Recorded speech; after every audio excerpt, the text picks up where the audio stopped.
निफाड टाइम्सच्या बातमीवर शिक्कामोर्तब. नाशिक विधान परिषद निवडणूक दराडे विरुद्ध गीतेच होणार. दोन्ही उमेदवार आर्थिकदृष्ट्या सक्षम असल्याने लढत रंगतदार आणि चुरशीची होणार. यावेळी मतदारांची मात्र चांदी होणार. गीतेंच्या लढतीने नरेंद्र दराडेंचे टेन्शन वाढले. नाशिक विधान परिषद निवडणुकीत गीते बंधूंनी महायुतीला घाम फोडल्याची बातमी नुकतीच निफाड टाइम्स न्यूज चॅनेलने दिली होती.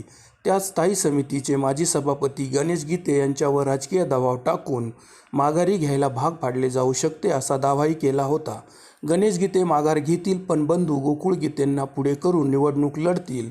गोकुळ गीते हे उमेदवारी करण्यावर ठाम असल्याने दराडे विरुद्ध गीते ही दोन्ही आर्थिकदृष्ट्या सक्षम असलेल्या उमेदवारांमध्येच विधान परिषद निवडणूक होणार असल्याचा दावा देखील केला होता.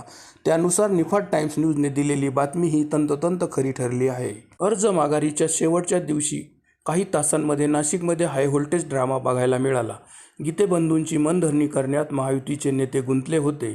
गणेश गीते यांच्या पत्नी भाजपाच्या विद्यमान नगरसेविका आहेत. तसेच नाशिकच्या म्हाडा भूखंड घोटाळ्यात गणेश गीते हे आरोपी असून त्यांना हायकोर्टातून जामीन मिळालेला आहे.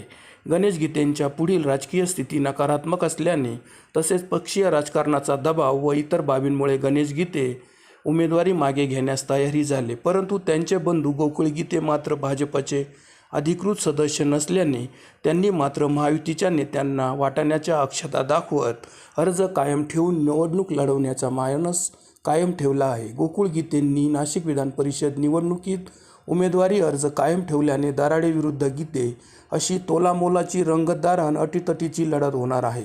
कारण विधान परिषद निवडणुकीत मतदार हे मर्यादित असतात. त्यामुळे या मतदारांना ज्या उमेदवारांकडून मोठ्या प्रमाणात लक्ष्मी दर्शन होते त्याच्याच पारड्यात हे मतदार आपले लाखो रुपयांच्या मोलाचे मत टाकत असतात. हा आजपर्यंतचा इतिहास आहे. साहजिकच उमेदवारी करणारे उमेदवार देखील तगडे आणि आर्थिक संपन्नता असले की मतदारांची देखील चांदीच झाली म्हणून समजा.